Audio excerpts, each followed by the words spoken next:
Hey guys, how's it going? Here we're doing another vlog straight out of Belgium, and as you can see it's another gray day, but it kind of looks cool because it looks cinematic. The fact that there isn't too much sun on my face and all that. But anyways, today we're going to talk about poverty, and is it a state of mind? Well, if you really think about it, most people in at least first world countries will say have all the basic needs. They have a television, they have a roof over their head, which is actually the most important over television, but I'm kind of listing that as a luxury item in some way. But definitely people have, for the most part, food on their table, a roof over their head, and they have all the things that are basically, how can I say, traditionally in the past people wouldn't have had all that stuff. And if you do, and on top of that you have some leisure time, you have time to go to the movies, you even have a car and even extra space and video game consoles and games and all that stuff, then you're actually pretty darn good. I mean, if you really think about it, I mean, you could, a lot of people say, oh, I'm poor, but then they do have a car and they do have all the necessities and extra free time, which kind of means to me that we're kind of comparing apples to apples in some way.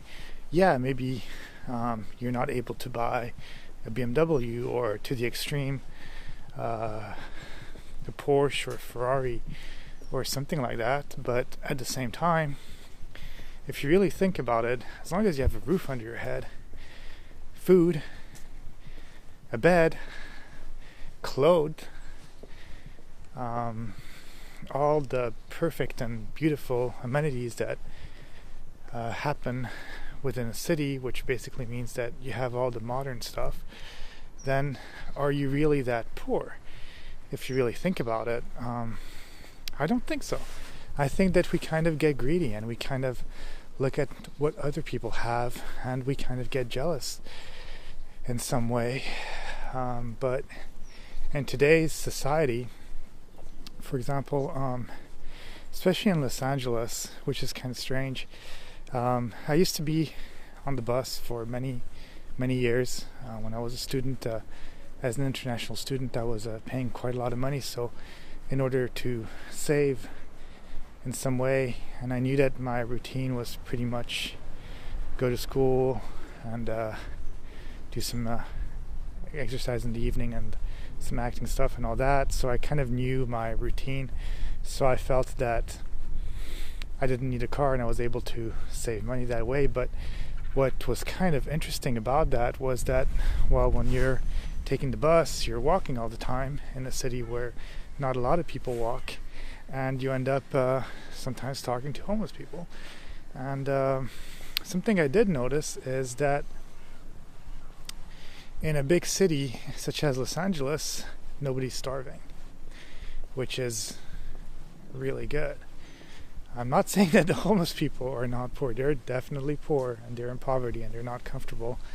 But that's one thing, at least in big cities such as Los Angeles or many first world countries, you're going to be able to find food, be it that people give it to you from shelters, or people find it in trash or leftovers from restaurants, or people give them handouts or whatever. But yeah, definitely that's one thing, at least, that we live in a society, for the most part, in the first world countries, where literally people do not have to starve. That in itself is actually not poverty at all. That's a luxury.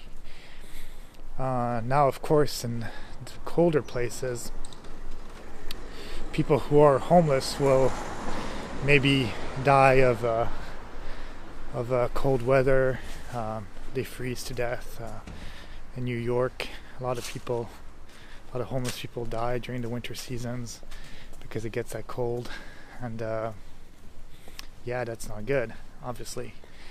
But at the same time, we live in such a rich society, if you really look at it. even people who complain, all the cars are new.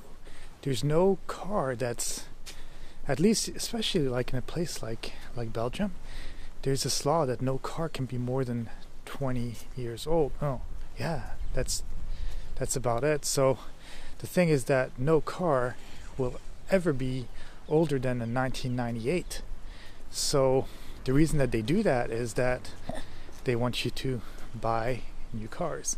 And of course they say it's because of the pollution, which it is, but at the same time you got to think, well, how's that making sense that everybody's able to afford that, or maybe they can't afford it?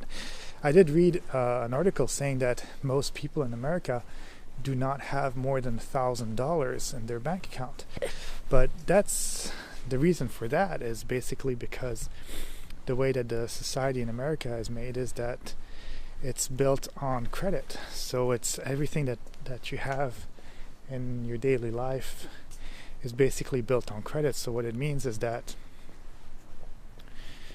you go to school, you pay. You don't have to pay until you graduate.